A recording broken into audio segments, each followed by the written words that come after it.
صباح الخير عليكم، نتمنى تكونوا بخير وعلى خير وجمعة مباركة. الإخوان غادي نجاوب على واحد السؤال اللي كيتكرر بزاف. بزاف الناس كيسولوا على الثمن ديال التأسيس، وكيقولوا لي بشحال تقريبا غادي تقام عندنا الشركة. فأنا ما نقدرش نعطيكم الثمن بشحال تقام عليكم الشركة، لأنه تأسيس الشركة عنده بزاف ديال العوامل اللي منهم باش تعرف تقريبا بشحال غتقام عليك الشركه. اول حاجه، واش غادي تاسس الشركه بعقد توطين او لا بعقد كراء. ثاني حاجه، شنو لاكتيفيتي ديال هاد الشركه، يعني واش محتاجه شي اغريمون، واش هذيك ولا اوتوريزاسيون، واش ديك لوتوريزاسيون داخله في داك الثمن اللي دار معاك داك الكونطابل وداك الكابيني اللي غادي تخدم معاه.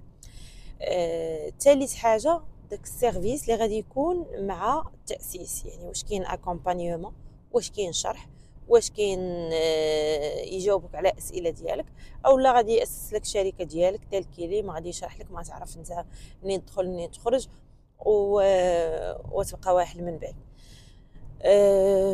فانا اللي نقدر نقول لكم بان الاثمنه كتختلف. فكاين بعض الاثمنه اللي كتكون طايحه بزاف لدرجه انها كتخلعك شنو غادي يكون في هذا السيرفيس، وكاين بعض الاثمنه اللي كتكون طالعه بزاف عاوتاني اكزاجيري الواحد ثاني ما يعيقش. فانتوما حاولوا تقارنوا في السوق، وحاولوا تعرفوا مع من تخدموا، حيت وحدين غتخدموا معاهم السمعه ديالهم معروفين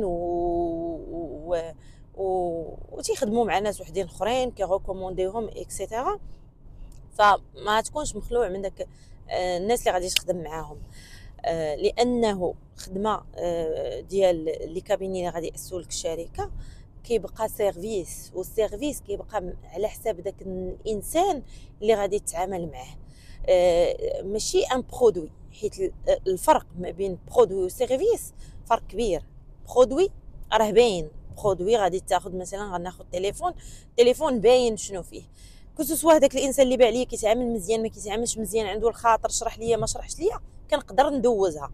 اما السيرفيس كيكزيجي ان التعامل يكون مزيان ويكون الخاطر ويشرحوا ليك وتعرف واكسيتيرا. يعني كاينين شي حويجات اللي خاصك تاخذهم بعين الاعتبار، ماشي فقط الثمن، لانه بزاف الناس قلبوا غير على الرخص ووحلوا من بعد.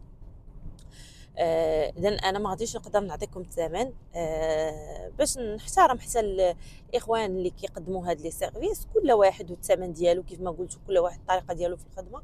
فيكفي انكم تعرفوا مع من غادي تخدموا، واختاروا الناس اللي غادي يكون عندهم واحد الثمن لوجيك، يعني كيف ما قلت ماشي طايح بزاف وماشي غالي بزاف، باش تكونوا عارفين بان ديك الخدمه زعما في حدود المعقول وصافي، وداك الثمن في حدود المعقول.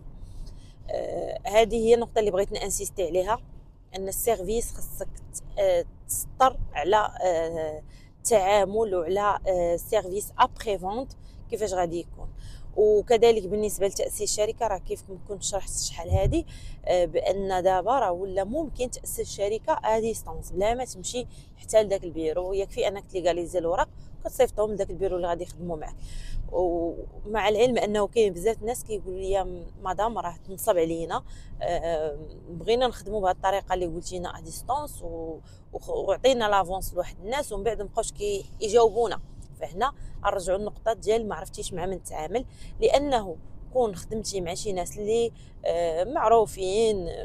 معروفين بانهم معقولين كيجاوبوا اكسيتيرا، ما غاديش تطيح في هذا المشكل. حيت واحد اللي عنده واحد السمعه ما غاديش يبغي يخسرها على 2 ريالات، لانه سنوات هو كيبني فيها.